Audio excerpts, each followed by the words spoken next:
to the independent affiliations. And that while the white vote in 16, 20, and 24 stayed pretty constant, the reason that Donald Trump won the popular vote the third time around was a 55% of Hispanics and maybe anywhere from 23 to 25% Hispanic males, and then 20 to 25% of Black males. So the data shows that something's going wrong. And then you look at the popularity indices, and there's about 35% popularity. If you lie to the government, they'll put you in prison. But when they lie to all of us, it's called being a politician. You think taking guns away will save our kids from the killings, but you're pro-choice. Abortion kills way more children. If America's so terrible and racist, it probably isn't safe to encourage immigration. Just saying, all the contradictions are embarrassing. You know who hates America the most? Americans. Trigger warnings used to be on TV for seizures, and now they're everywhere to protect millennials' feelings. He, she, his, him, hers, them, they. Screw up pronouns.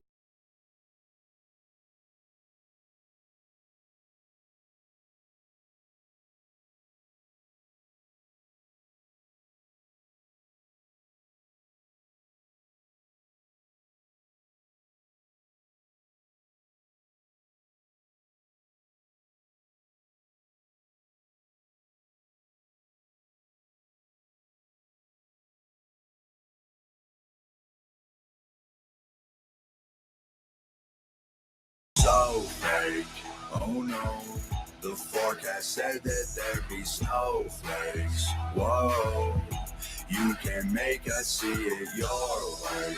No way, gasoline and propane, more flames. Oh no, no more snowflakes. They set us up to fail, that's what they built the system for. Put an ammunition shop across the street from a liquor store. Empowering women used to be different than this before. The role models got OnlyFans or dance on a stripper pole. Screw it, I ain't tripping, I don't mean to be mean, but if our children are the future, then our future is bleak. They take an Adderall to focus, hit McDonald's to eat. They're addicted to phones and they take Xanax to sleep. They blurred the lines dividing communism and democracy. In 2021, we paint the patriots as Nazis. The men playing women's sports get trophies for winning. Like, great, let's celebrate a man for beating some women. If you're Black, your life matters, you're supposed to embrace it. If you're rich or you're smart, then you're probably Asian. If you're gay, then you're brave. All of that I'm okay with. But if you're white, the stereotype is you are a racist. Blaming capitalism like that's the reason things are tough. While you tweet from an iPhone and sip on a Starbucks. You're supporting what you stand against. You don't think you are, but a Percocet addict don't donate money to pharma. Damn, dog, we're all afraid to speak the truth. And the more afraid we get, the more we hate the ones who do. You're ashamed to be American? Okay, that's cool. Because honestly, we are all ashamed of you too. Y'all are so fake. Oh no, the forecast said that there'd be snowflakes. Whoa, you can make us see it your way. No way, gasoline and propane, more flames. Oh no, no more snowflakes. We can all get along, but there's no stopping. Everybody's wrong, it's a real problem. They don't want to hear it, but they still talking. Soon enough, we running out of options. This ain't gonna end till it's in the coffee. We ain't gonna be friends till we try to squash it. I don't know how we can make amends or we drop it. Snowflakes melt when it's hot, kid. Y'all are so fake. Oh no, the forecast said that there'd be snowflakes. Whoa. You can make us see it your way. No way, gasoline and propane, more flames. Oh no, no more snowflakes.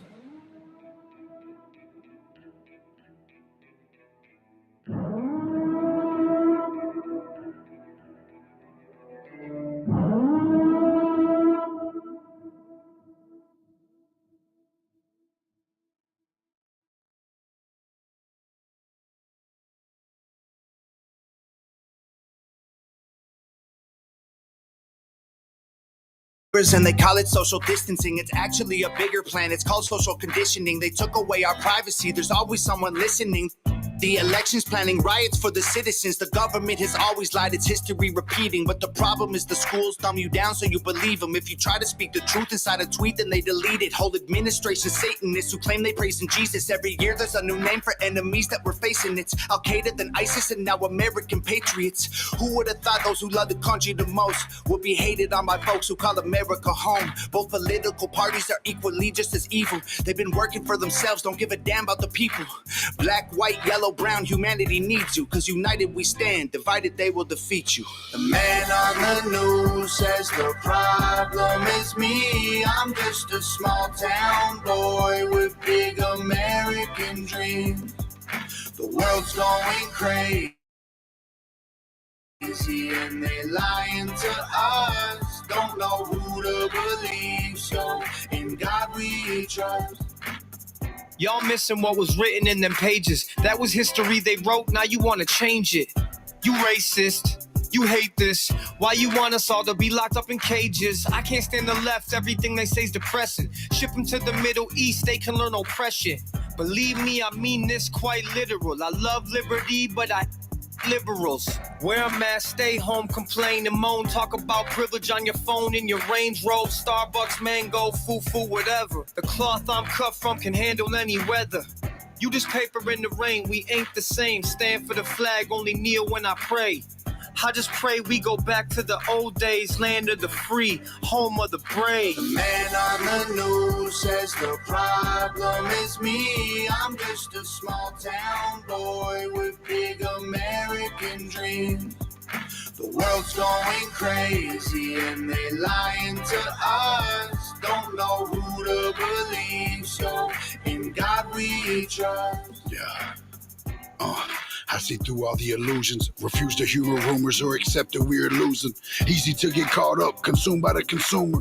Truth is so diluted, people starve off the confusion. Comfort is the killer, your dreams execution. Cool with persecution if I make a contribution. Home of the brave look like a mental institution, and there will be revolution if we can't find resolution. And a threat is a promise, stand up, pay homage. They tell lies, I'm being honest, just the time is upon us. I know that God got us, so I'm fighting in his honor. Hear the cries of the crusaders as we're strapping up our armor. Either set sail to higher ground or drown in their drama. If I die for what I love, then my death will be nirvana. We fighting for our freedom, don't believe what they've been feeding. Be the change you want to see, the warrior that we're needing. The man on the news says the problem is me. I'm just a small town boy with big American dreams. The world's going crazy and they lying to us. Don't know who to believe, so in God we trust. We don't trust the news, the government, or pharma. We just want freedom that you have that to offer. We don't want the lies, the politics, or the drama. We just want the life that was promised by our fathers. We don't trust the news, the government, or pharma. We just want freedom that you have that to offer. We don't want the lies, the politics, or the drama. We just want the life that was promised by our fathers. The man on the news says the problem is me. I'm just a small town boy with big American dreams. The world's going crazy and they lying to us. Don't know who to believe, so in God we trust.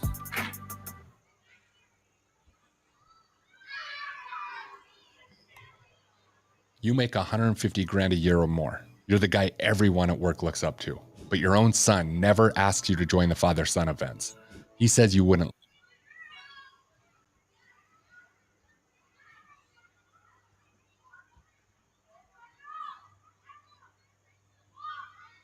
This is a good one. This is a great one he did. I'm still bringing up some resources, dudes.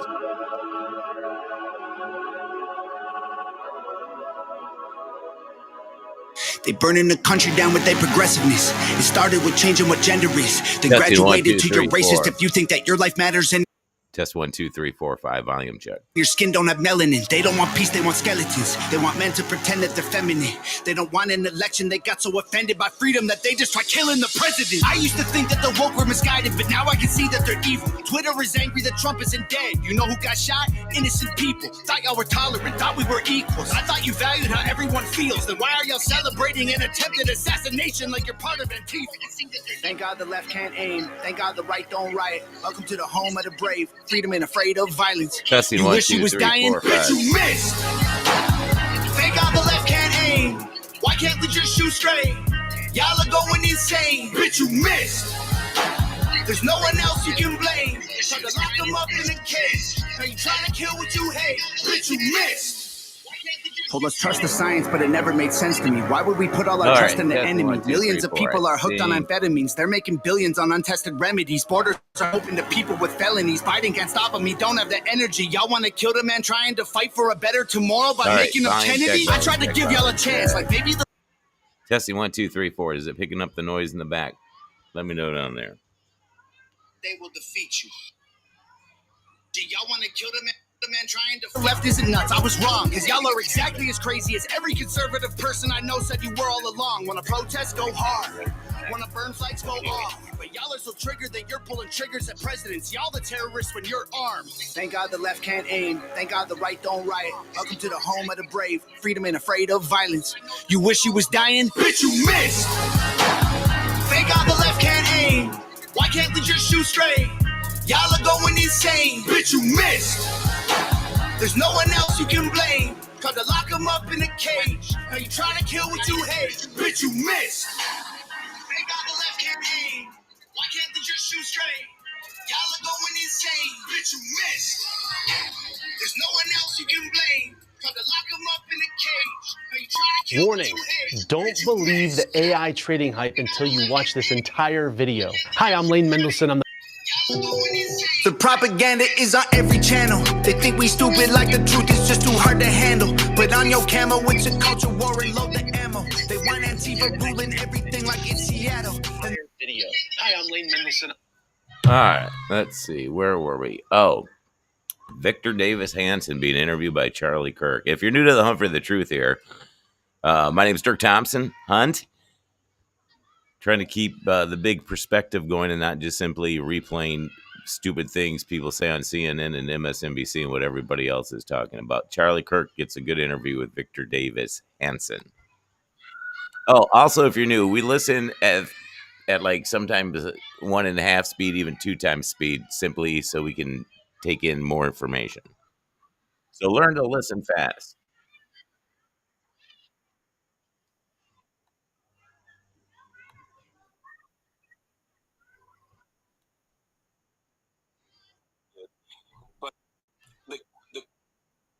Chad, give me a little bit of a rewind on that.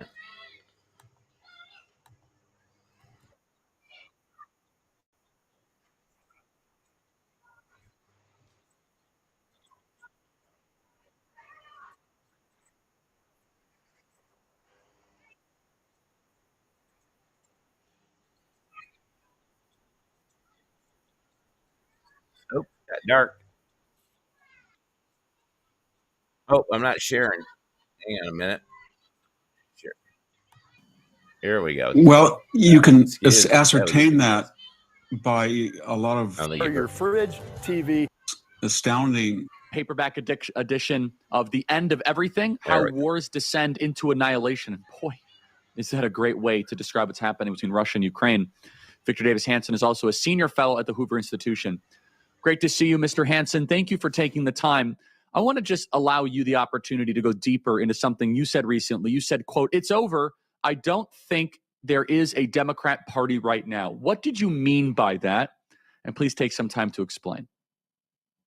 Well, you can ascertain that by a lot of factors. We've never really seen the Republican Party register more voters in a year or any definite period that was defined than the Democratic Party. And we're seeing, in addition to that, massive defections from the Democratic Party to the independent affiliations. And then we see this astounding statistic that while the white vote in 16, 20, and 24 stayed pretty constant, the reason that Donald Trump won the popular vote the third time around was a 55% of Hispanics and maybe anywhere from 23 to 25% Hispanic males, and then 20 to 25% of black males. So the data shows that something's going wrong. And then you look at the popularity indices, and there's about 35% popularity for the Democratic Party. That doesn't mean that they can't win a binary election if they run, that just demonize Trump and say that, we don't represent anything. We just represent non-Trump. And it's always harder to have a counter-revolution restoration in a year than it's easier to destroy things in 4 years, like I think the Biden period did. But the question I think you're asking is, what happened to them? Why? And I think there was a lot of factors. One is we have 50 million people who were not born in the United States. And so when you look at a lot of the signature candidates are politicos in the Democratic Party, whether it's the Squad, Ilhan Omar, or Mondami, the first and second generation were not receptive to the idea of civic education, or we didn't offer it to them. So assimilation, integration may have taken place on a personal level, but it surely didn't in an Americanization. And so we brought a lot of people into the country, and yet when they set foot here, most of them were from the former third world. Their attitude was, the left offers me all sorts of benefits, free this, scholarships, student loans, DEI preference, affirmative action, and the right is more entrepreneurial. So you see a breakdown of a lot of immigrants who are entrepreneurial, electricians, plumbers are voting Republican, but the elite that has had a very powerful effect on the Democratic Party, the elite first and second generation immigrant, especially on matters of Israel or DEI. The second thing very quickly is the universities are not liberal biased anymore. They're socialist biased, and they have trained the elite of the Democratic Party. Third, globalization favored a bi-coastal elite that had global skills, media, law, high-tech, corporate boardroom, and disadvantaged people in the interior, that were natural resource extraction, farming, mining, timber, assembly, things like that, muscular labor. And there was a vocabulary he's we talked just about, spot on. irredeemables, deplorables, clingers, dregs, chumps. I think Biden's latest was garbage. And that kind of became a credo of the Democratic Party. We're the professional classes, and we're smarter because we got really wealthy out of globalization, and now we can concentrate on utopian agendas like transgenderism or New Green Deal. But they lost touch, in other words, with the old lunch bucket middle class of the Democratic Party. So if you look at 92 and 96 Clinton convention agendas, they were paranoid about drifting too far, at least rhetorically, from the middle class. They were for closed borders, they were for unions, they were for tough policing, etc. They were for trying juveniles as adults in some cases. So that was it. And then finally, Charlie, if you look at the fertility rates of red and blue, the top 10 fertile states going up to 2.1 to 1.8 are all red, and the bottom from 1.5 all the way to 1.3 are all blue. And you've got about a 4 million person exodus in addition. So there's a sense in the Democratic Party that they're paranoid, or that their model of a blue state professional, especially women who maybe have one or no children, and they want to concentrate, as AOC said, on things like global warming rather than child raising in traditional families. That has an influence as well. And you can see that with the demonstrations. The type of person who goes to those anti-ICE radical demonstrations tend to be single women or professional women, especially. They're overrepresented. All of those add it all up, and I think it's a different Democratic Party, and it'll have to have a McGovern-like disaster before it wakes up. So let's zero in on that, Mr. Hansen. And again, the book is The End of Everything. It's incredible. How are you thinking about Mamdani? Mamdani wrote an op-ed, kind of some of the news today. The elements of my platform are all about affordability. I'm a democratic socialist. When New Yorkers ask me what it means, I take the words of Martin Luther King, who says, call it democracy, call it democratic socialism. There must be a better distribution of wealth for all God's children in this country. How are you thinking about Mamdani? He's likely to be the next mayor of our largest city. And so while you're contesting that the Democrat Party doesn't really exist, the very insurgent wing is about to conquer America's largest city. How are you thinking about it? And what is the major takeaway here? Victor Davis Hanson. Yeah, well, I think he's going to win, but he's going to win on about the basis of somewhere between 11 and 15% of the resident population. Voting for mayor is not like for president, so you're not going to get a big turnout. And they're going to split the vote three ways, and the vote between Curtis Sliwa and Eric Adams and Cuomo together is going to probably be about 50%. So I don't know if that's accurate. The other thing is that New York is a little different. About 30 or 40% of the population is on rent control, and probably over 1 million people are either working for city or state government in New York, or they're working for kind of affiliated NGOs that have government contracts. So it's not representative of the United States as a whole. But you make a good point when you would say, well, Victor, wait a minute. They elected Giuliani and they elected Bloomberg, and these people were moderates or conservatives in some sense. So why did they change to this? And I think it's this idea that this professional class that I talked about, especially single metrosexuals, urban people, they're highly educated, and they feel that for a variety of reasons, they're not getting the type of deference or advantages that they feel that their superior morality and intellectual ability and education and degrees warrant. So it's basically I warned people in an appeal to 1995 with professional Clinton. class. They were on their and, way to the subsidized poor. completely. But I don't think it's representative of America in general. But it surely is. Go ahead. I love that. No. I want to just put a bow on that. I've taught one of our partners. We're going to blow to the break. So I don't want to extrapolate how we might. This is my thesis, and I believe you agree. We might see more Mamdanis if we do not create a culture of ownership, and how private property ownership, owning land, is the greatest deterrent from Mamdaniism and Marxism. If that were to spread, it would only spread because we have a nation of renters and not owners. I want to pick that up in just a second with Victor Davis Hanson. Check out his very important book, The End of Everything: How Wars Descend into Annihilation, with Victor Davis Hanson. Alan Jackson Ministries. I want to tell you guys about an event I'm going to be speaking up close in personal in just a couple of weeks. It's the Culture and Christianity event, but also Culture and Christianity podcast. Pastor Alan has become a mentor and a friend of mine. This podcast is amazing. He takes the truth from the Bible and he applies it to issues that we're facing today: gender confusion, abortion, immigration, Doge, Trump, and the White House, issues in the church. He doesn't just discuss the problems in every episode. He gives practical things we can do to make a difference. His guests have incredible expertise and powerful testimonies. The Culture and Christianity podcast is informative and encouraging, and you can find it on YouTube, Spotify, and wherever you get your podcast. Be sure to subscribe so you don't miss any episodes. Alan Jackson Ministries is working hard to bring biblical truth back into the culture. You can find out more about Pastor Alan at AlanJackson.com/Charlie. AlanJackson.com/Charlie. It's the Culture and Christianity, the Alan Jackson podcast by Alan Jackson Ministries, ALLEN, Jackson.com/Charlie. Back with Victor Davis Hanson in 10 seconds.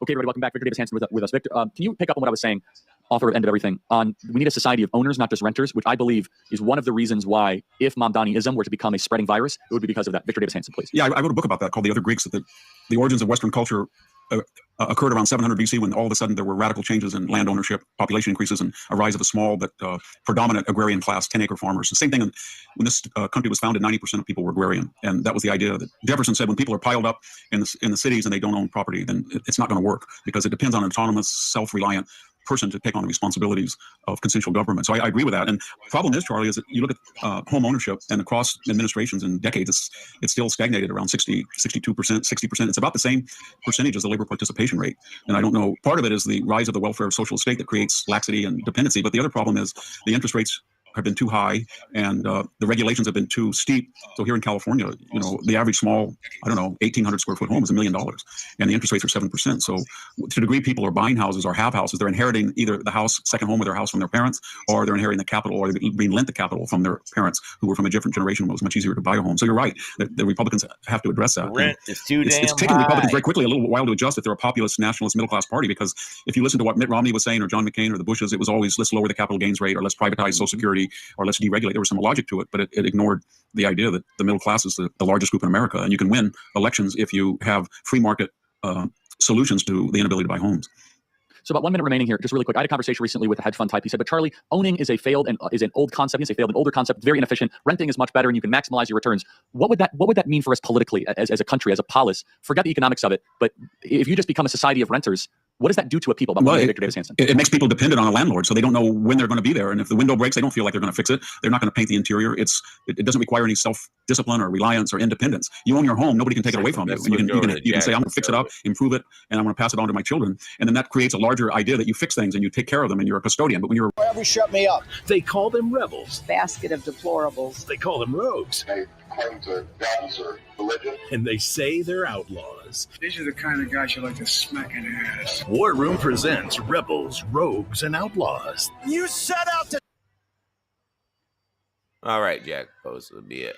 The military posture to about 4,000 sailors and Marines. You're going Ukraine saying an American electronics plant in the western part of the term. Imminently off the coast of Venezuela. USS Samson are being Democratic Redistricting Committee. The former president says it would be his preference not to have political gerrymandering, but given the effort in Texas to approve new maps favoring Republicans, he's supporting California's effort. There are 3 guided missile destroyers deploying off the coast of Venezuela. It's all part of President Trump's plan to help combat drug cartels in Latin America. 3 U.S. guided missile destroyers, the USS Gravely, USS Jason Dunham, and the USS Samson, are being deployed in these efforts, with some news outlets also reporting that the ship should arrive there imminently off the coast of Venezuela. So this will bring the military posture to about 4,000 sailors and Marines. Ukraine saying an American electronics plant in the western part of the country is one of the several targets in a massive Russian drone attack overnight. 1 person is dead and 15 people are hurt, according to President Zelensky, who also wrote in a statement, there have been no signal from Moscow that they are really going to engage in meaningful negotiations and end this war. Pressure is needed, strong sanctions, strong tariffs. Well, ladies and gentlemen, welcome aboard today's edition, Human Events Daily. We're here live in Washington, D.C. Today is August 21st, 2025, Anno Domini. The much safer Washington, D.C., whereas, of course, we just saw the news. Washington, D.C. has, for the first time in a very, very long time, gone an entire week without a single homicide. You'd think, by the way, that wouldn't be something that we'd be cheering about in our nation's capital, but it is, because that's just how bad the situation has become here in D.C. It's one of the reasons that I and many other people that I know in Washington, D.C., that we don't take our kids out, we don't go to the park. No murders in 7 days. Just the word that they're out there. No murders in 7 days. Carjackings were down like 80%. So certainly if you're going anywhere, you're not going after night. And of course, we also, it's by the way, so President Trump has been talking about the Smithsonian and wanting to fix up the Smithsonian. And I'm saying, wait a minute, he must be watching Human Events Daily again, because I've been railing against the DC museums all year, specifically this summer. I know we talked about the Spy Museum a couple of times, and we mentioned a few others as well. The museums are an absolute joke.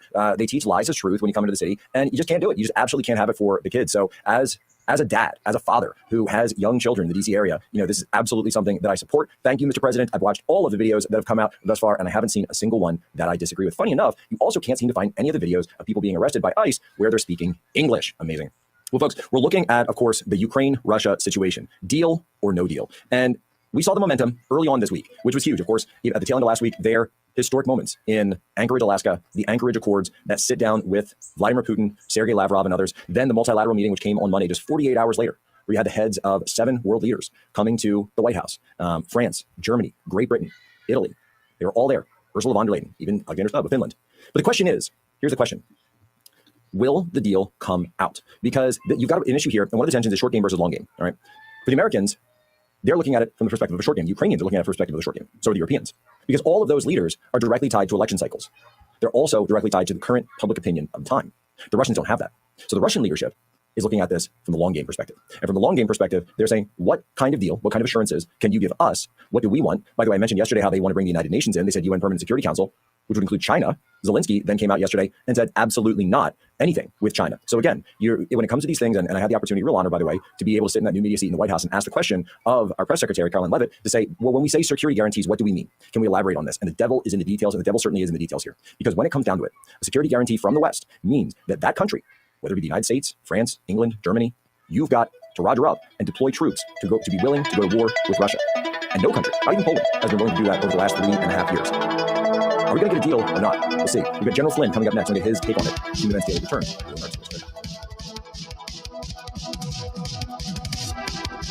Tired of the hassle and high cost of selling a home? We can help. At Ideal Agent, we'll connect you with a top local agent that'll sell your home fast for top dollar, and all this for as low as a 2% commission. We got the top dollar for our house and the lowest commission that I could have imagined. The house sold in 2 days. It was so exciting for us. Ideal Agent is available nationwide. There's no obligation, and best of all, our service is completely free. Call today or visit idealagent.com. Stay tuned to get a free automatic toilet bowl cleaner from Mermaid. Your sink stopper's broken, but fixing a drain is such a pain. Not anymore. Introducing Mermaid Drain Magic, the instant solution to most broken drains. Simply remove and replace. In just seconds, you can fill and drain with a simple press of a button. Drain Magic makes replacing your old, broken, rusty, even missing sink stoppers fast and easy. Practically took me 5 seconds to replace. It absolutely made my sink look like brand new. Honestly, I couldn't believe it. How could it work so well, look so good, and install so quickly? And forget clogging, because Drain Magic's anti-clogging basket helps catch debris before it goes down the drain. When the basket's full, just discard. Helps prevent clogs in your sink by catching hair, food, even jewelry. Drain Magic uses a silicone gasket that creates a watertight seal without messy plumber's putty. Look, this sink was filled hours ago and the water still remains. Press the spring-loaded stopper and the water's gone. Made of brass and finished in high-quality chrome, Drain Magic is rust-resistant and built to last. It's made out of metal, not plastic, and it actually has some weight to it. Yeah, this is the real deal. Just looks like a new sink now. Order your 2-in-1 drain solution, Mermaid Drain Magic, today for only $19.99. And with every order, you're going to get a Mermaid automatic toilet bowl cleaner absolutely free. Just drop it in the tank for up to 3 months of hands-free cleaning. Mermaid's ultra-concentrated formula cleans and deodorizes with every flush. But wait, due to rising costs, this may be your last chance to get Mermaid Drain Magic at this incredibly low price with free Mermaid toilet bowl cleaner. There's a strict limit of 3. Call or click now to order. Call 1-800-519-3206 or visit GetDrainMagic.com. So call 1-800-519-3206 or visit GetDrainMagic.com. Order now. Nothing will stand in our way, and our golden age has just begun. This Human Events with Jack Posobiec. Now it's time for everyone to understand what America First truly means. Welcome to the Second American Revolution.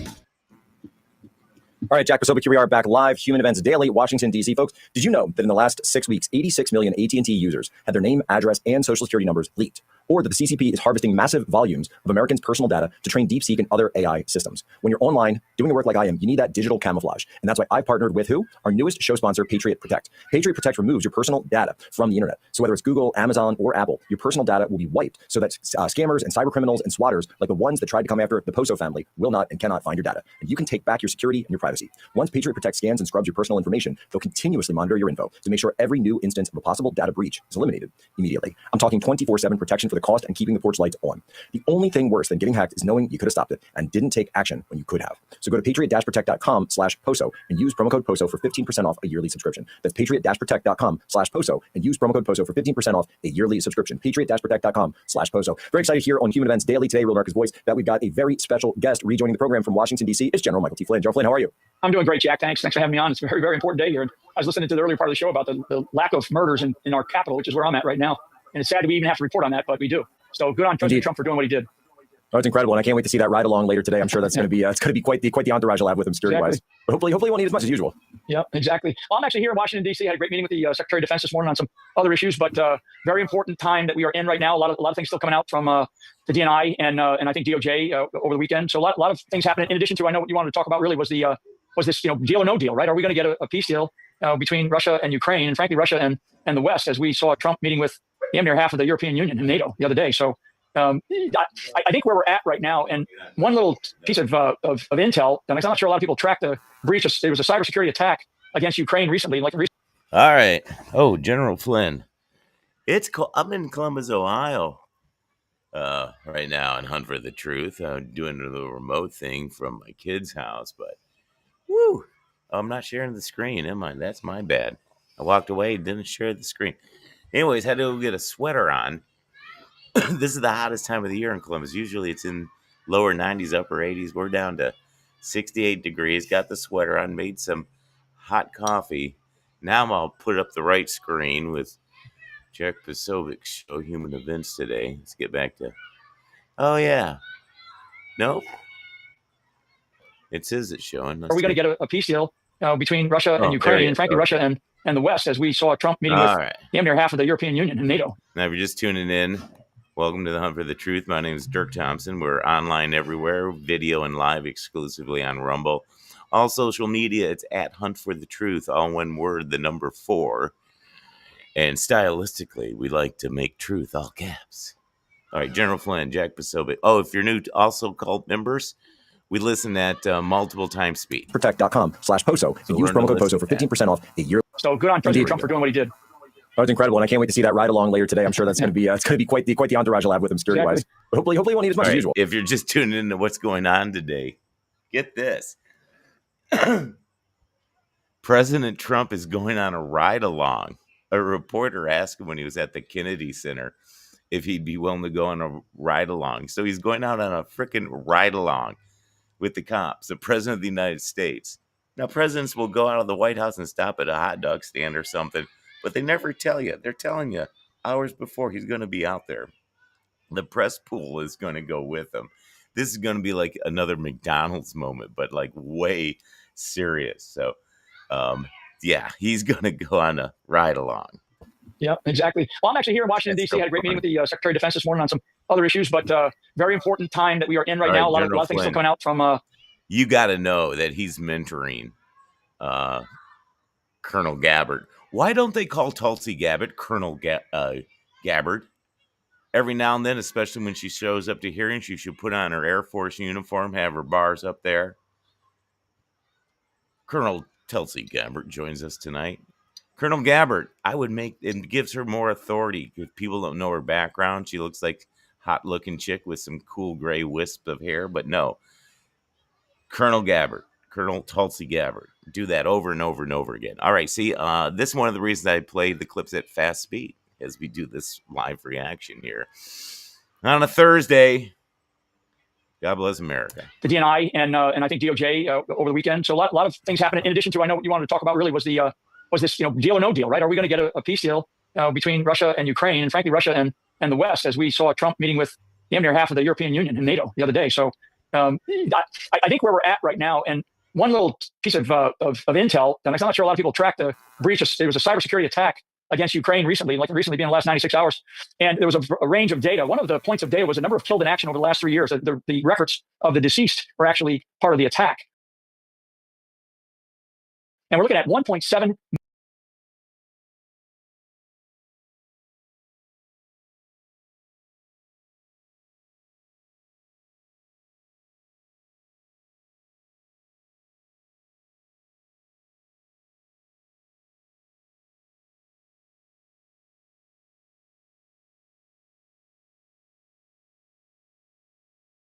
million people that have been killed in this war just in the last 3 years alone. So during the Biden administration, when President Trump says we got to stop the killing, I mean, the numbers of deceased that were reported on, and then now from this breach of this cyber attack, and we don't.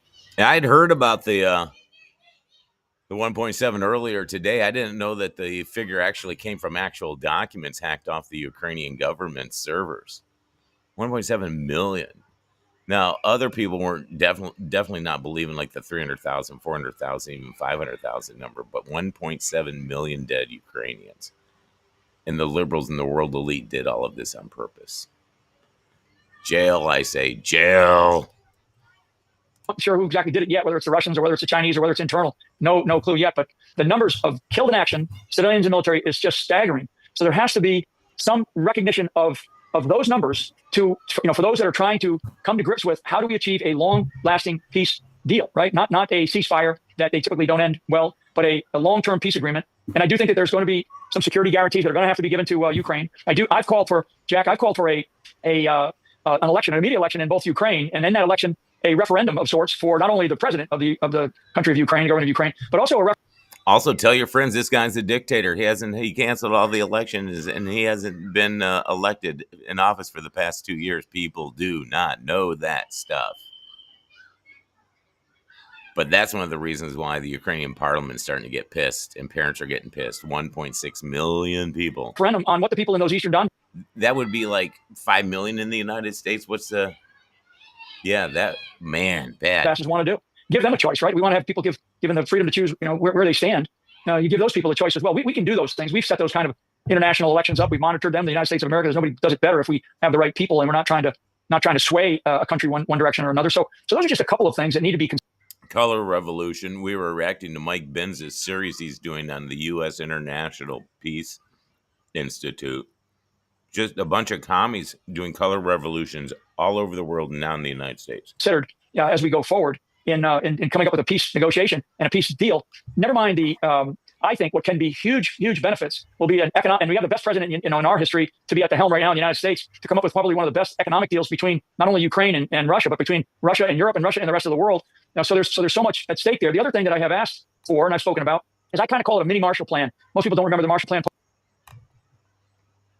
If you know your history, World War II, where we rebuilt all of Europe. So we would have to come up with some type of mini Marshall Plan, if you will. And I know that's on the table, not necessarily in that name, but a reconstruction effort inside of Ukraine. And frankly, you can help out Russia as well, because there's been some things that have been destroyed in there too. But some type of a mini Marshall Plan is part of this long-term peace agreement that allows people to come together and rebuild and retool what it is that we need to have, not only in Eastern Europe, but certainly globally, and certainly for all of Europe, to stop this fighting. We have to stop this fighting, to stop this killing.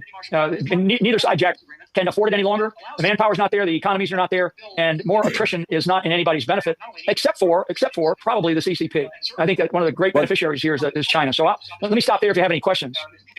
So the question I have is going back to, and I asked Press Secretary Caroline Leavitt about this on Tuesday in the White House, is also an elaboration of these security guarantees, because we hear from some reports that they're talking about Article 5-like guarantees. We hear NATO, but no NATO. President Trump says unequivocally no U.S. troops on the ground, possibly some air. But when it really comes down to it, doesn't this all run up against the deadlock of you're going to need some country, then if you're providing those security guarantees, you're going to need some country to be able to say that they're willing to go to war with Russia and be willing to put actual boots on the ground in a scenario like this.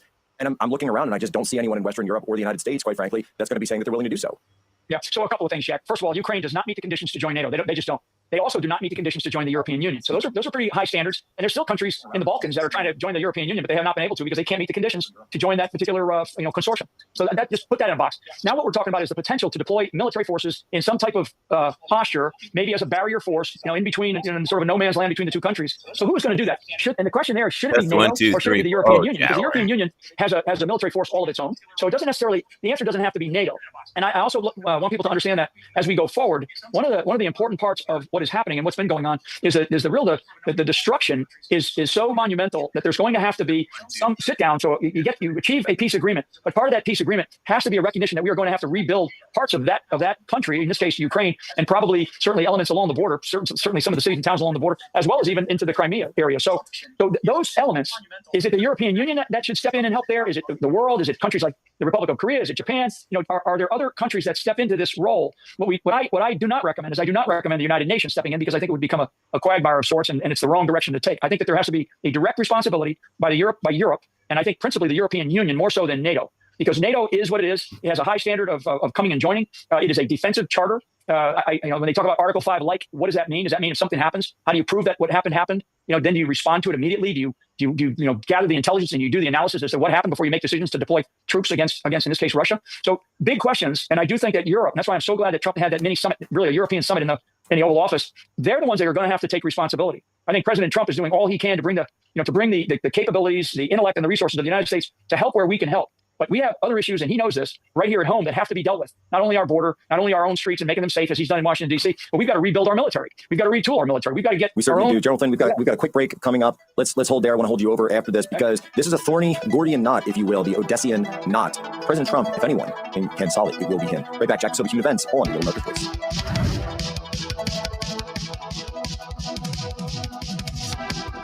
Fellow Americans, did you know a war is being waged right now for how you spend your hard-earned dollars? Over 100 countries worldwide are preparing to switch to a digital currency. Now, this means cash will be replaced by money governments can monitor and track. This tracking makes it possible to collect data from every purchase you make and the ability to decide what you can buy and when you can buy it. What's more, your assets can be frozen or even seized. I'm appalled at such an assault on financial privacy. My friends at Swiss America have a report called The Secret War on Cash with an action plan to protect your financial privacy. So please. Vote now. Today, the military situation on the battlefield, it's favoring from a military intelligence perspective since we do here Human Events Daily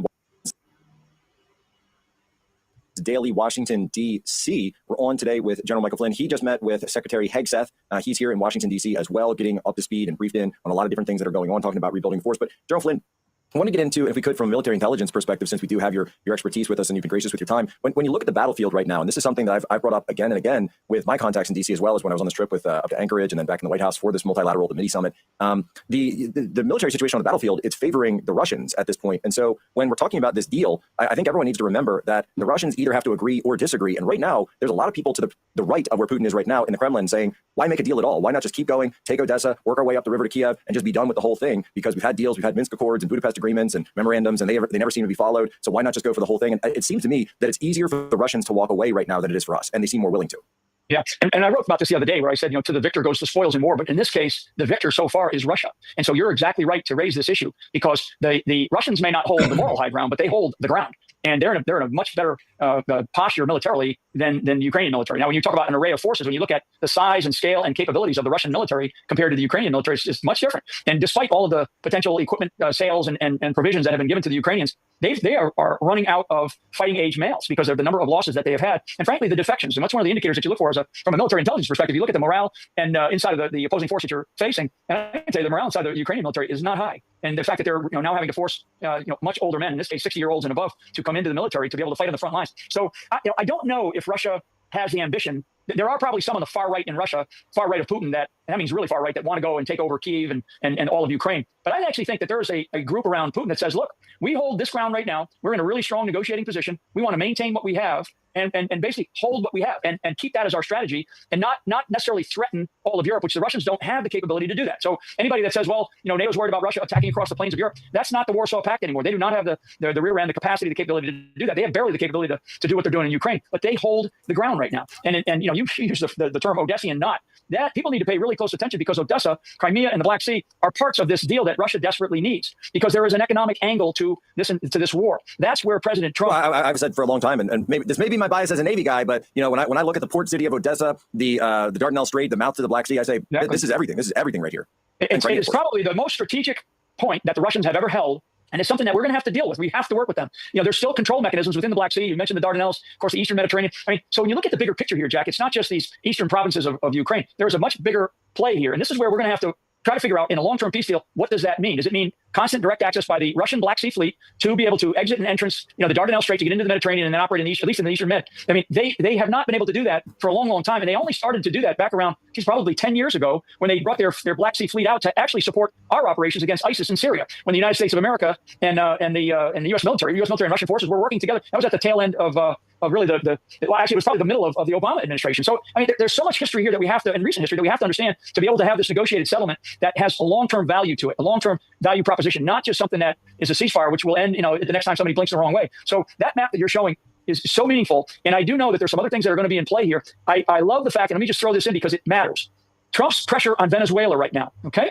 Russia has a long term, and they have sites inside of Venezuela.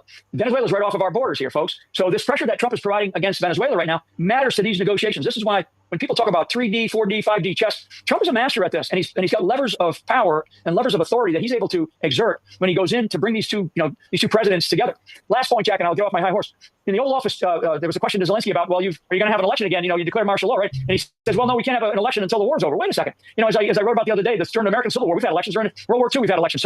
So that's a misnomer. For Zelensky to say that, to me, that means he's in a very weakened position. And the Russians know that. I believe Europe knows that. He's in a weakened position because the people, and I think we talked about this maybe off camera, the people in Ukraine, it's 60, 70% of recent Gallup poll that said, we don't want this. They want to negotiate and end this thing. That's right. Flynn, we've got to run.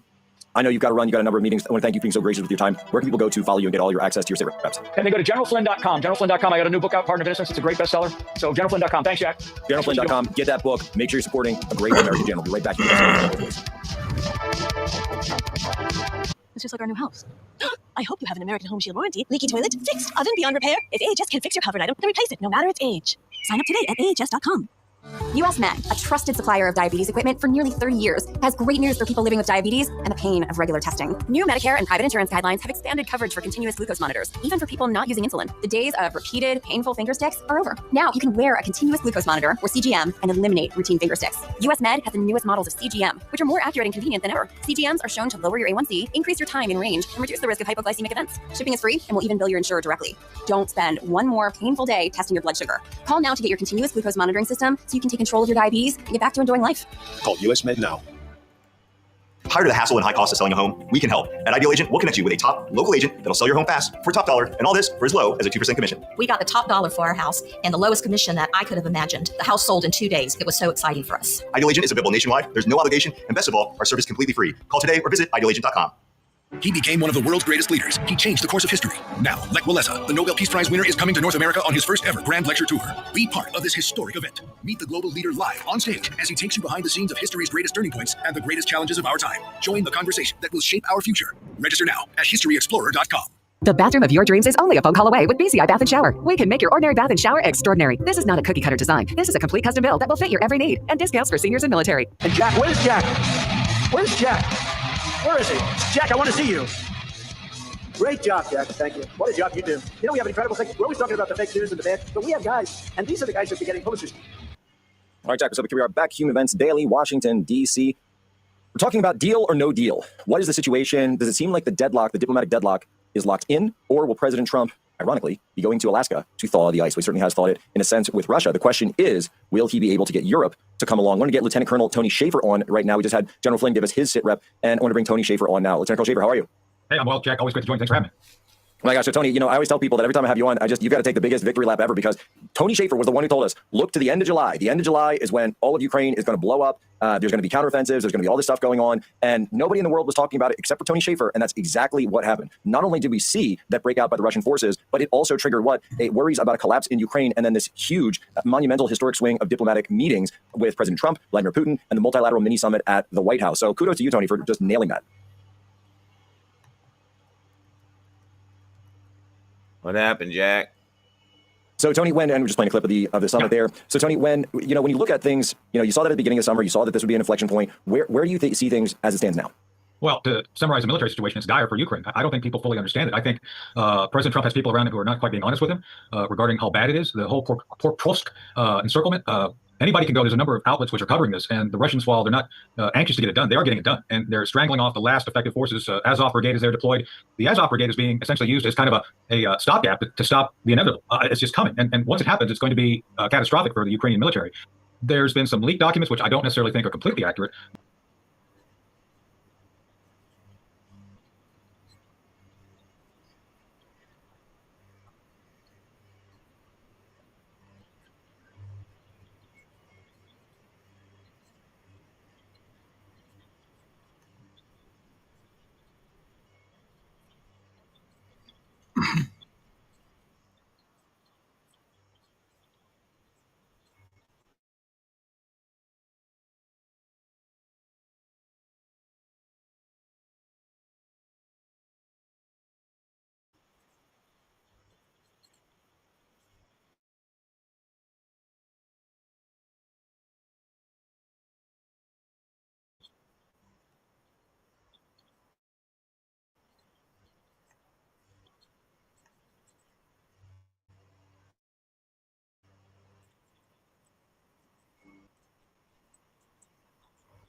it has to be introduced to the conversation is reality. So much of what I see posturing from the Europeans is based on fiction. And I think President Trump has to be a lot more vigorous. I know he's trying to be polite and diplomatic. And he did call out Mertz, but he's got to be a lot more direct about what President Trump, wants regarding an in-state. Because left to the devices of both sides, it's never going to happen. He's got to be the leader. He's got to set up the framework, and he's got to say, this is what has to be done, and go with that. I think that's the only way this can be resolved. In fact, and if you look at that video when they're all sitting there around the table in the multilat, when Maris brought that up about, we're going to push for a ceasefire, and we need a ceasefire, we need the preconditions for the ceasefire before we move to peace talks, you see Maloney just gives him the eye roll. It's just like, what are you talking about here? Yeah. And then Trump kind of looked at him with the side eye and says, I've done 6-7 peace deals in wars all around We the should world. go None back of them and look followed at this that thing. standard Nobody of played a the clips ceasefire on and then a peace media. deal. We just went right to the peace deal, and I have to commend the president as well for just having that willingness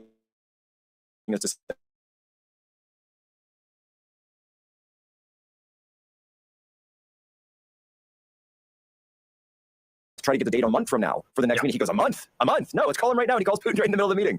Yeah. Well, see, that's, to me, this was a bringing back of the TV show The Apprentice, the European edition, where he's basically Think about this. I have never seen, and I talked to a lot of reporters about this too, they have never seen every major leader in Europe drop everything and show up in DC because of your report. These visits are normally planned out incrementally over like 6 months, and everything is where it works right now. Basically, we're going to have a talk. If you want to talk, you show up, you be at the table. Otherwise, we're moving on. And I think, Jack, that's what's got to continue. You can show no fear to the Russians. You can give no deference to the Europeans because either side's going to bog you down. So you got to continue to go forward. And again, that's why I think it's so important that President Trump personally called for Zelensky and Putin to meet with him somewhere next week, maybe Budapest. Well, and you've heard Budapest as a potential, although Zelensky, I've also heard, is really throwing cold water on that because you've got a huge.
Ooh, look at this. Gonna keep continuous vetting.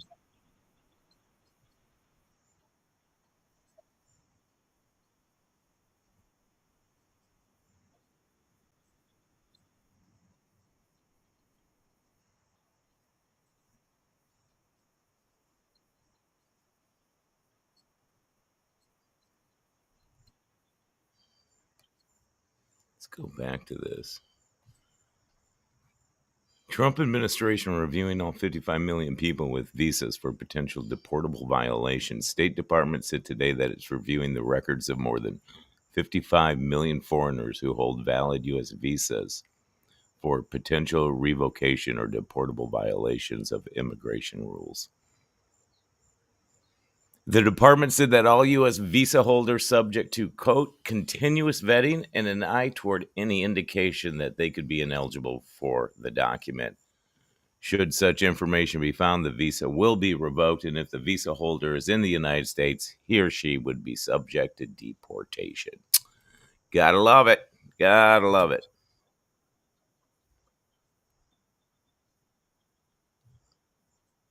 The unneeded death. People and Ukrainians are dying, Jack, on a daily basis for no good reason. The war is over. And I think this is where we have to find a way to force the Ukrainians to understand putting your people forward in their 60s and under 20. Yeah, it's not a good look, and it's not going to gain them anything militarily. And I hope President Trump can make that point.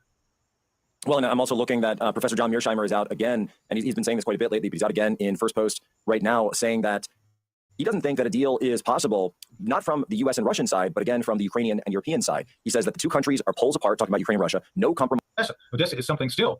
Yeah, I think it's just a matter of weeks. Nikolaev, like we did on Human Events Daily 3 years ago, over 3. You know our country's under financial. We've been helping Americans like you and me for over 40 years to buy physical gold and silver or delivered to our homes or held in our IRAs. I've trusted Swiss America for nearly 25 years now, and you can trust them too. So don't wait. Call or text the number on the screen today for financial peace of mind in these troubling times. Tired of the hassle and high cost of selling a home? We can help.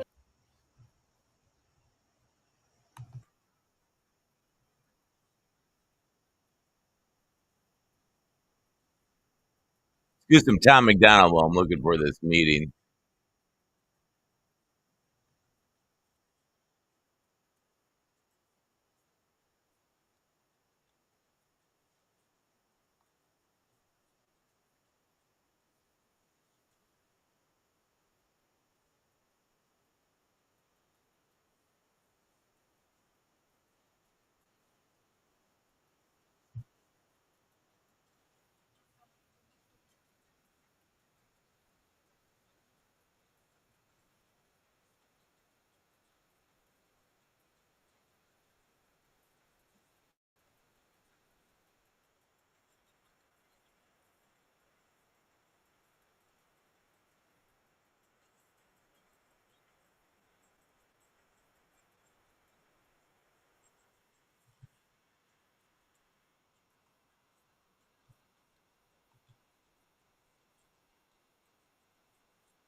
John McDonald. All right, I found the live coverage of Trump meeting the EU leaders. It's just fantastic to listen to, and unfortunately, even our media did not play enough of these clips coming up.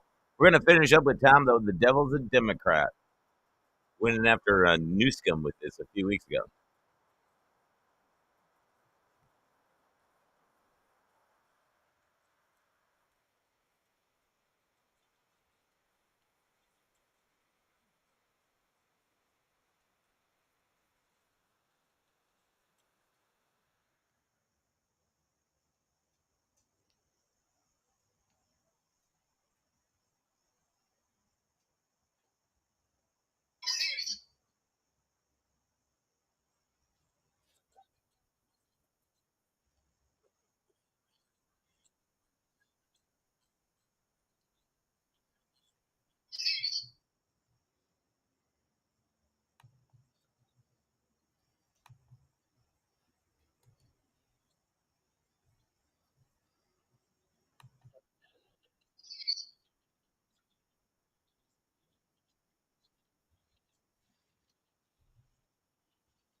Test 1 2. Testing 1 2.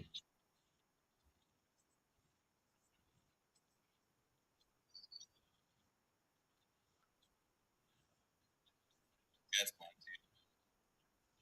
Testing 1 2.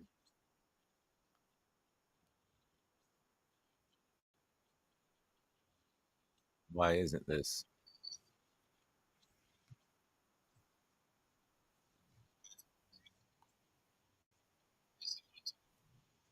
I gotta see if I can get this redone. Something's wrong here.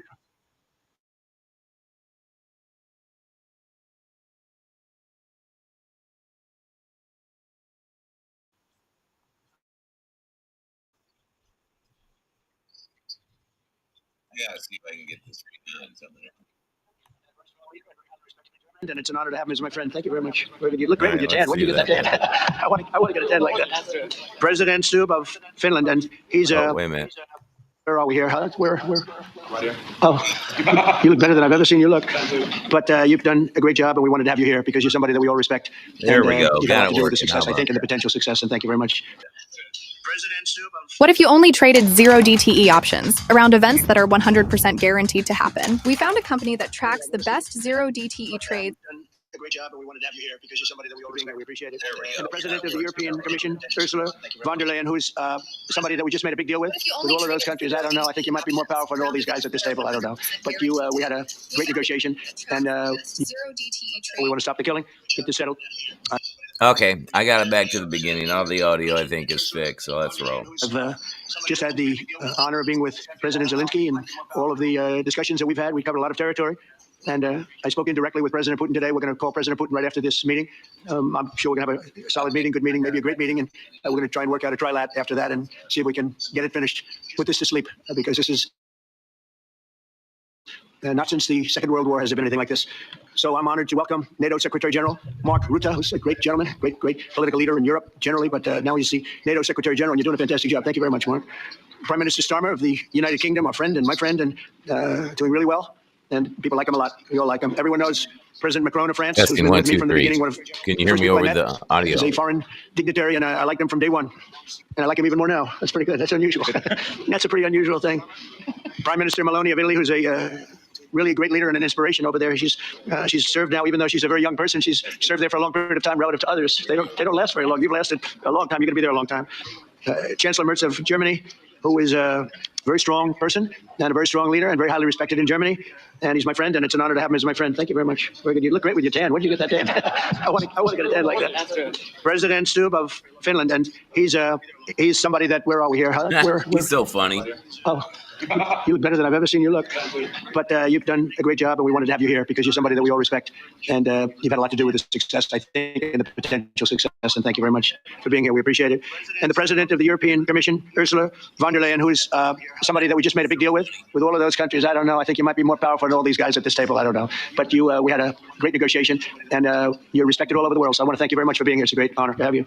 The Alaska Summit reinforced my belief that while difficult pieces within reach, and I believe that in a very significant step, President Putin agreed that Russia would accept security guarantees for Ukraine, and this is one of the key points that we need to consider, and we're going to be considering that at the table also, like who will do what, essentially. I'm optimistic that collectively we can reach an agreement that would deter any future aggression against Ukraine, and I actually think there won't be. I think that's even overrated, largely overrated, but we're going to find out, and I think that the European nations are going to take a lot of the burden. We're going to help them, and we're going to make it very secure. We also need to discuss the possible exchanges of territory, taking into consideration the current line of contact. That means the war zone, the war lines that are pretty obvious, very sad, actually, to look at them.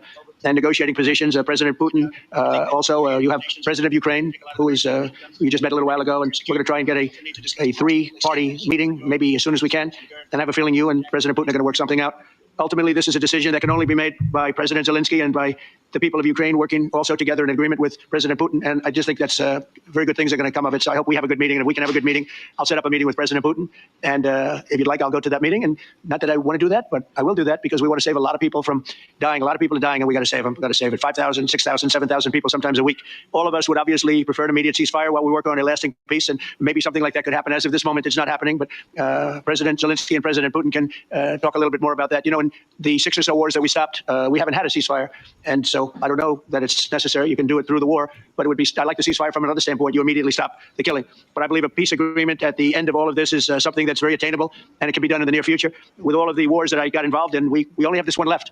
Of course, as I walk out the door, there'll probably be a new one starting, and I'll get that stuff too. But I thought this was going to be one of the easier ones. It's actually one of the most difficult. They're very complex. The next step would be for a trilateral meeting, and that will be worked out. And I just look forward to working and having a great result. We're going to spend a lot of time today talking about, and we're really honored you guys came over. I mean, these are. By the way, it's Dirk Thompson, Hunt for the Truth. It's the Hunt for the Truth cult, and we're going through the actual live coverage of Donald Trump meeting with the EU leaders, because these leaders say some incredible things coming up.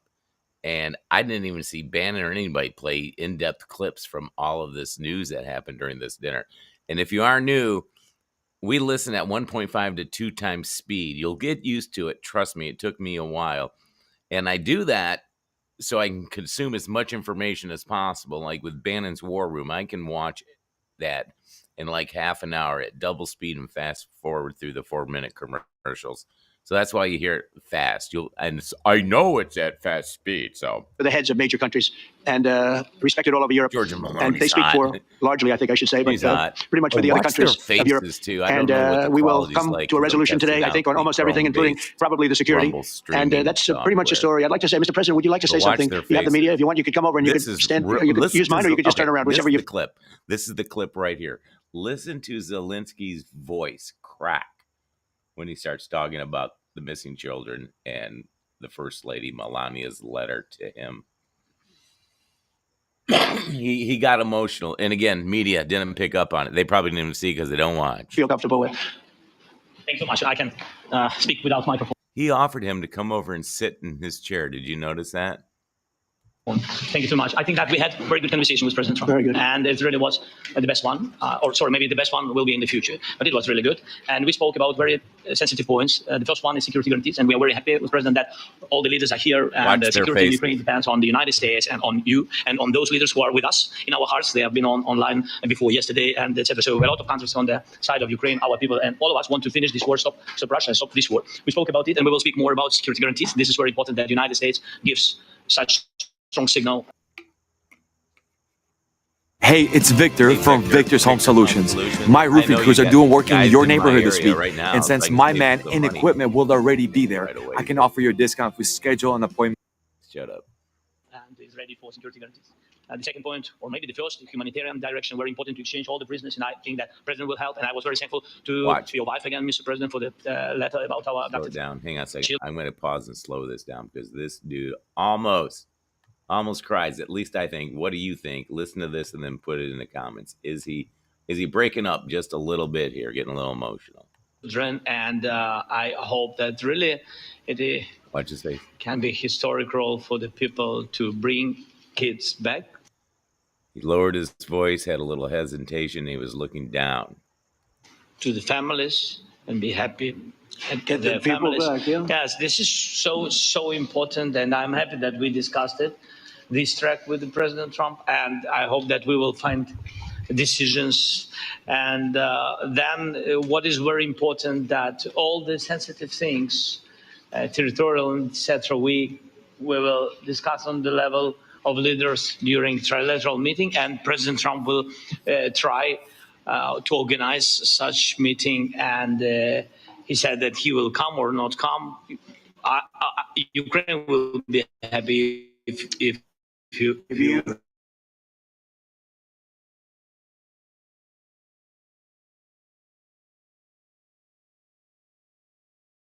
is back, and all our people, not only warriors, first of all warriors, and all the civilians, journalists, a lot of people in prison. So we need them back, and guarantees which will work for the years. We spoke about it, and I showed the President a lot of details on the battlefield, on the map. Thank you so much. Thank you for the map, by the way. Trump put together probably the CIA and the military put together details showing the border and areas that are going to be in negotiation, because these lines matter. Is it a river on this side, a mountain on that side? And he thanks him for the map. Now, you've just sat here and watched him. I was so moved by how warm he came across, how heartfelt. I did not see any media, even ours, Any media, play even 20 seconds of this. It goes on. It was great. Yeah. I'm thinking how to take it back. We'll get you. No. I think that we had constructive, specific meeting, and I'm very Frenchie thankful there to looks all worried. all What the the hell are you leaders gonna who are say here, now? and you You're help a sucking up lot, to him. and so we're happy that we have such Look at big Frenchie. unity He's today. pissed. Thank you, Mr. President. Thank you very much, for hosting us. Mr. Thank you. President. I think you'll see that President Putin really would like to do something else. I think when What we is going set on with that up, Frenchie staring him down? When we do, I think it's going to be when, not if. I think you're going to smile see at all. some very really positive moves.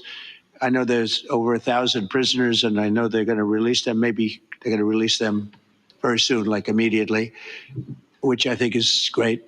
But we're going to set that up today after this meeting. So very good and great remarks. I appreciate it. Mark, as head of NATO, maybe you could say a few words, please. Yes, I will be very brief. I really want to thank you, raves on Trump, too. President of the United States, dear Donald, for the fact that you, as I said before, Watch the broke the faces deadlock of Frenchie and the German gay guy. with President Putin by starting that dialogue. And I think it was in February that you had the first phone call. And from there, we are now where we are today. And that is, I think, if we play this well, we could end. But we're going to set that up today after deadlock. Basically, with President Putin by starting that dialogue. And I think it was in February that you had the first phone call. And from there, we are now where we are today. And that is, I think, if we play this well, we could end this. And we have to end this. We have to stop the killing. We have to stop the destruction of Ukraine's infrastructure. It is a terrible war. So I'm really excited. And let's make the best out of today and make sure that from today onwards, we get this thing to an end as soon as possible. I really want to thank you for your leadership. What you are doing for Volodymyr, but of course also all the European colleagues. It is really crucial. And the fact that you have said, I'm willing to participate in the security guarantees is a big step. It's really a breakthrough, and it makes all the difference. So also thank you for that. Well, NATO also has agreed from 2% to 5%, which is something that is a massive amount of money. And it's 2% that wasn't always paid to 5% that is paid. That's a big difference. And so we always paid to 5% that is paid. We have to stop the destruction of Ukraine's infrastructure. It is a terrible war. So I'm really excited. And let's make the best out of today and make sure that from today onwards, we get this thing to an end as soon as possible. I really want to thank you for your leadership. What you are doing for Volodymyr, but of course also the European colleagues. It is really crucial. And the fact that you have said, I'm willing to participate in the security guarantees is a big step. It's really a breakthrough, and it makes all the difference. So also thank you for that. Well, NATO also has agreed from 2% to 5%, which is something that is a massive amount of money. And it's 2% that wasn't always paid to 5% that is paid. That's a big difference. And so we appreciate that. That was a great move. Thank you very much. Ursula, maybe on behalf of the Commission, you could say a couple of words. Thank you very much. It's a pleasure to be here. And it's a very important moment. Indeed, we are here, Europeans, as friends and allies. We had a fantastic NATO summit together.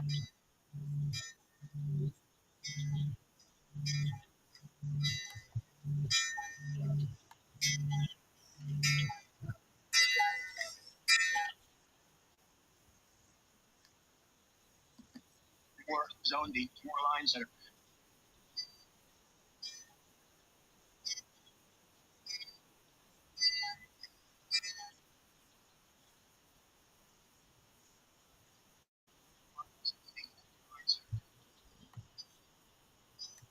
Every single child has to go back to its family. This should be one of our main priorities also in these negotiations, to make sure that the children come back to Ukraine, to their families. Thank you. And we did. I was just thinking we're here for a different reason, but we just a couple of weeks ago made the largest trade deal in history. So that's a big thing. And congratulations. That's great. Thank you very much, Ursula. Mr. Chancellor from Germany, a very great leader. Mr. President, dear Donald, many thanks for having us today. I think this is extremely helpful that we are meeting and hearing that the two of you are having such a good meeting today here in Washington. The next steps ahead are the more complicated ones now. The path is open. You opened it last Friday. But now the way is open for complicated negotiations. And to be honest, we all would like to see a ceasefire, the latest from the next. You never meeting saw on. any of this stuff on the I news can't after this imagine meeting, that did the you? next meeting would took place. They did not play any of without this. a ceasefire. Even So the big let's work on conservative that, Trump and media, let's too. try to put pressure on That's why Russia. we do the Humphrey the because Truth. the We dig down to the credibility of bottom. these efforts we are undertaking today are depending on at least a ceasefire from the beginning of the serious negotiations from next step on. So I would like to emphasize this aspect and would like to see a ceasefire from the next meeting, which should be a trilateral meeting wherever it takes place. Well, we're going to let the president go over and talk to the president, and we'll see how that works out. And if we can do that, I will say, and again, I say it, in the 6 wars that I've settled, I haven't had a ceasefire. We just got into negotiations, and one of the wars was, as you know, in the Congo was 31 years long. Another one that we settled last week with 2 great countries was 35 years going on, and we had no ceasefire. So if we can do the ceasefire, great. And if we don't do a ceasefire, because many other points were given to us, many points were given to us, great points. Please, Georgia, go ahead.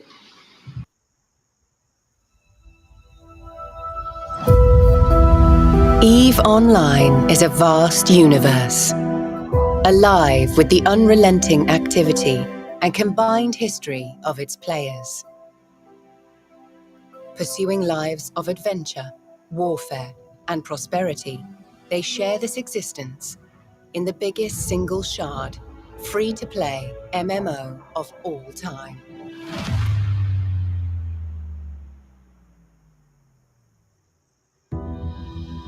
Set 21,000 years in the future, EVE takes place in a distant cluster of over 7,000 star systems known as New Eden. Oh. It is a Ed, rich let's get and rid of diverse that. universe, featuring densely Sorry. populated havens. Working on configuring the new Rumble streaming software. For hosting us today in this important meeting. All right, what do we And got going on? I think it is an important day, a new phase, after 3 years and a half that we didn't see any Wow. kind of sign from the Russian side that there was a willing for dialogue. So something New is face. changing, You're that something old has Biden changed, guy. thanks to you. Thanks also to the stalling in the battlefield, Yes. which was achieved with the bravery of Ukrainians and with the unity that we all provided Trump's to going to be doing a ride along. And the reason on why I DC mention it Takeover. is that we also have to remind that if we want to reach peace and if we want to guarantee justice, we have to do it united. So that's why it's a very good day, the one we are in. You can obviously count on Italy as it was from the beginning. We are on the side of Ukraine, and we do absolutely support your efforts towards peace. We will talk about many important topics. The first one is security guarantees, how to be sure that it won't happen again, which is the precondition of every kind of peace. I'm happy that we will discuss about that. I'm happy that we will begin from a proposal, which is the, let's say, Article 5 model, which was Italian at the beginning. So we are always ready to bring our proposals for peace, for dialogue. It's something we have to build together to guarantee peace and to defend the security of our nation. So thank you, Mr. President, for hosting us. Thank you very much. Emmanuel? Thank you, Mr. President, for organizing this meeting and for your commitment. And everything was said, but I just have to say here, everybody around this table is in favor of peace. And we work very hard, and we've worked very hard during the past few years to have a peace which is a robust I hear a but and coming. long-standing Let's peace. put in the comments. This Yes is why or no, but. the idea of a trilateral meeting is very important, because this is the only way to fix it. And by the way, I think as a follow-up, we would need probably a quadrilateral meeting, because when we speak about security guarantees, we speak about the whole security of the European continent. And this is why we are all united here with Ukraine on this matter. In order to organize such a trilateral meeting, your idea to ask for a truce or ceasefire, at least to stop the killings, as we discussed, is a necessity. And we all support this idea. And in order to have such a long-standing peace for Ukraine and for the whole continent, we do need the security guarantees. And the first one is clearly a credible Ukrainian army for the years and decades to come. And the second one is our own commitment, all of us. And we worked very hard during the past few months among the Why does he keep saying all of us? It's interesting. coalition of the willings, with the support of NATO, to build the different pillars of security guarantees and our commitments. And you can be sure that Europeans are very lucid about the fact that they have their fair share in these security guarantees for Ukraine, but their own security is clearly at stake in this situation. So you can count on us, as we can count on you, in order to deliver this peace for both Ukraine and Europe. Thank you very much, Emmanuel. Mr. Prime Minister. Thank you very much, Mr. President, and thank you for hosting us here. Can I start where Emmanuel started, which is we all want peace. The war in Ukraine has had a huge impact, particularly on the Ukrainians who bore the brunt of it, but it's also had impact on Europe and on the United Kingdom. There's not a family or community that hasn't been affected. And when we talk about security, we're talking about security not just of Ukraine, we're talking about the security of Europe and the United Kingdom as well, which is why this is such an important issue. I think this is such an important meeting. As a group, I think we've had a discussion on the phone a number of times, Mr. President, but be able now to be around the table to take it forward. And I really feel that we can, I think, with the right approach this afternoon, make real progress, particularly on the security guarantees. And your indication of security guarantees, of some sort of Article 5 style guarantees, fits with what we've been doing with the Coalition of the Willing, which we started some months ago, bringing countries together and showing that we were prepared to step up to the plate when it came to security. With you coming alongside, the US alongside what we've already developed, I think we could take a really important step forward today, a historic step, actually, to come out of this meeting in terms of security in Ukraine and security in Europe. I also feel that we can make real progress towards... myself a guest and then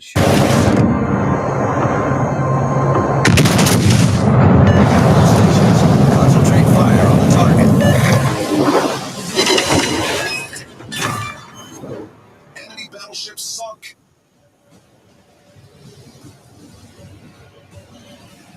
Enemy battleship detected. Enemy submarine spotted. Attention. Reporting the target position. detailed directions on how we do it. Oh, darn it. My bad. Get over to the right screen here. Yeah. A just and lasting outcome. Obviously, that has to involve Ukraine, and a trilateral meeting seems the sensible next step. So thank you for being prepared to take that forward, because I think if we can ensure that that is the progress out of this meeting, both security guarantees and some sort of progress on trilateral meeting of some sort to bring some of the difficult issues to a head, then I think today will be seen as a very important day in recent years in relation to a conflict which has gone on for 3 and a bit years. And so far, nobody's been able to bring it to this point. So thank you for that. Well, thank you very much. And, it's very interesting because this is the first for the White House. You can't say that very often. It's seen a lot over the years, since 1799, to be almost exact.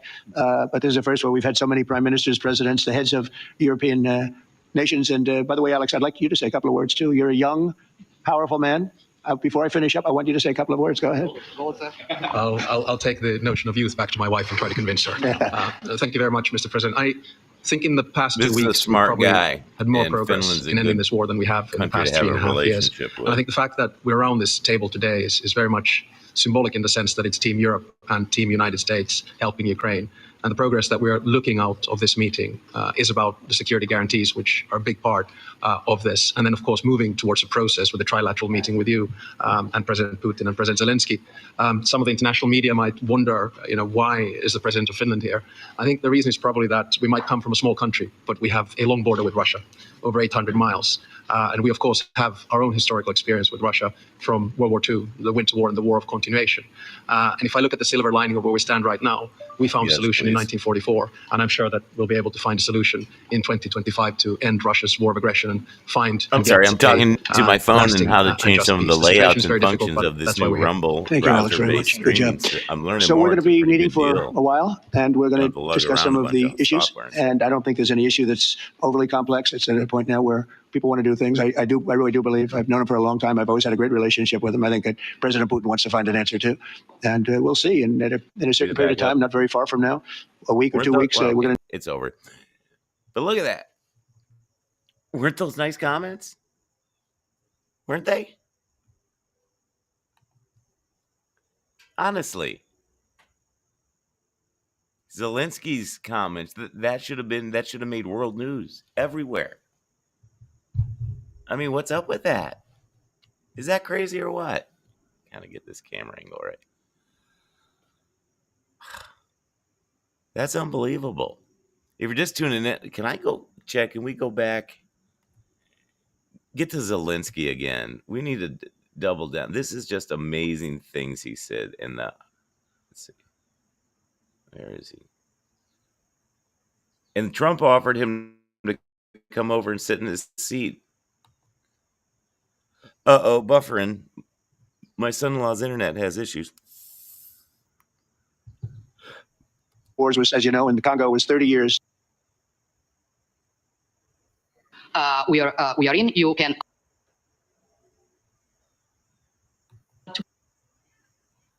Complicated negotiations, and to Here he comes. So security guarantees. Hey, such can strong you signal. clip this too so we can put up a short?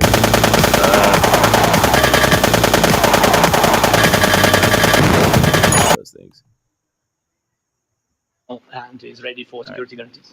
The second point, or maybe the first, humanitarian direction, very important to exchange all the prisoners. And I think that President down crying. We were saying earlier. Speak without microphone. And we're really honored you guys came over. I mean, these are the heads of major countries and respected all over Europe. And they speak for, largely, I think I should say, but pretty much for the other countries of Europe. And we will come to a resolution today, I think, on almost everything, including probably the security. And that's pretty much the story. I'd like to say, Mr. President, would you like to say something? You have the media. If you want, you could come over and you could stand, or you could use mine, or you could just turn around, whichever you feel. Trump offers him to come over and take his seat. Now watch and listen. Thank you so much. I can Slow down. speak without microphone. Thank you so much. I think that we had a very good conversation with President Trump. And it really was the best one. Oh, did I miss it? I hope I didn't lose it. Or sorry, maybe. All right. It's Dirk Thompson at Hunt for the Truth. I don't think the donate button works, but right now there's like 4 of you watching. So best thing you can do for me is actually share this and give it a thumbs up. The subscribe, that's up to you. But the thumbs up really helps a lot for bringing people in that we're on live right now. But just listen to him. Listen to him. I'm going to bet you $1 million unless you follow this live like I do here at Hunt for the Truth. You didn't hear any of this. Listen to Zelensky wearing a suit. The best one will be in the future, but it was really good. And we spoke about very sensitive points. The first one is security guarantees, and we are very happy. Now you have to remember, though, this is before the meeting with all of the little European boys. So Zelensky is talking to Trump about the meeting the two of them had without his entourage, his keepers and minders in the room with him. So maybe that's why Frenchie has this concern on his face. So Zelensky's relating what his private meeting with Trump was like just recently. Emmanuel Frenchie's like, what happened? What'd you say? So that's the whole background, okay? These guys have no idea what Trump and Zelensky talked about.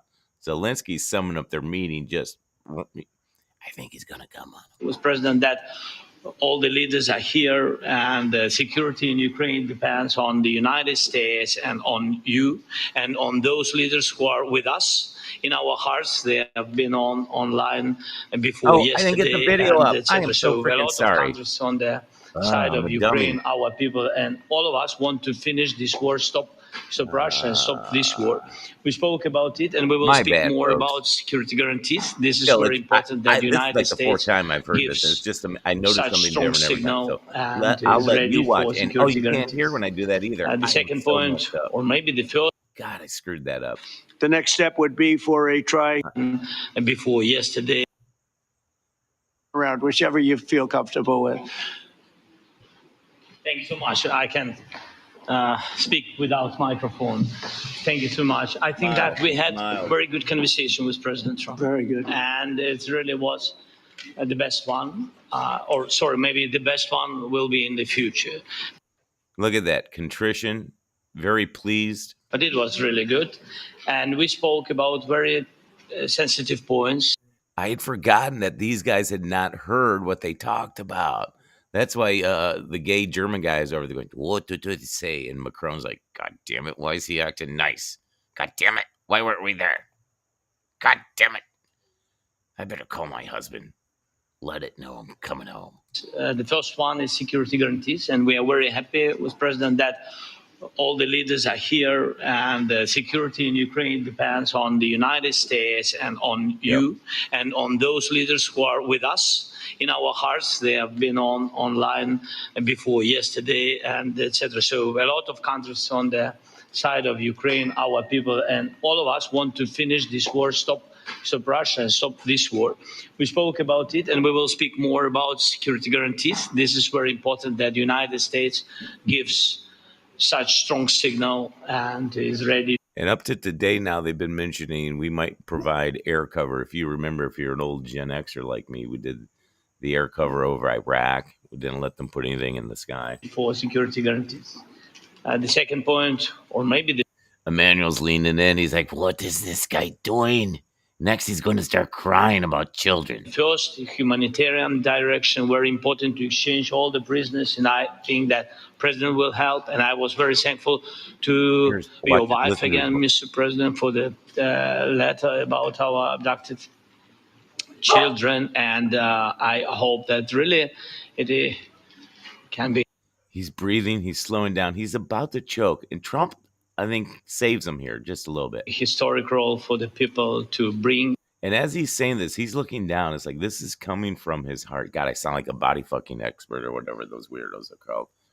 I got to get this dog in before he starts barking. But this is just amazing. And we never heard any of this. What is this, chat? 2 minutes long? This is amazing. We need to edit this down into like a short. Kids back to the families and be happy. And Get the people back, yeah. Yes, this is so important, and I'm happy that we discussed it, this track with President Trump, and I hope that we will find decisions. And then what is very important, that all the sensitive things, territorial, etc., we will discuss on the level of leaders during trilateral meeting, and President Trump will try to organize such. Macron's like, you're going to do what? You didn't check in with us. I love the fact for the first time ever, major European leaders come to the White House and they don't get greeted at the front door. They're sent in the back. Trump, excuse me. Trump is so good at optics. Just go watch The Apprentice if you never had. Oh, God, I went down. I did like 8 in a row the other day. Meeting, and he said that he will come or not come. Ukraine will be happy if you both participate. Want me there, I will. Ukraine will be happy if Putin and Trump come. Look at Macron's face. He's like, my husband's going to punch me again when I get back. Be there, yeah. Thank you. And I think this is very important. Yes, so security guarantees, bringing kids back, and all our people, not only warriors, first of all, warriors. And all right, now this is really interesting. Watch Macron in his eyes. He's getting really, really mad. Now, you have to remember, though, when I was watching this the first time, I forgot that all of these European leaders don't know what the hell Trump and Zelensky were talking about, because it was Trump and Zelensky, nobody else in the room. And this is the little presser they gave before they started their meeting. So that's why Macron and the little gay German guy are looking so like concerned, angry at times, because Zelensky I like the guy after hearing this, but you did not see any cuts from Zelensky's description of their meeting. Did not hear a single live cut of this. You heard people talking about this. And that's the one thing the media will do. Instead of showing you what was said, what was done, what the context was of something, they'll just tell you Trump met with Zelensky and said this and this. And, well, why don't you just play it? Because then you can see their faces. You can hear his voice crack. I'm telling you, he was getting emotional talking about the children and thanking the First Lady. Sometimes it's just not covering something. all the civilians, journalists, a lot of people in prison. So we need them back.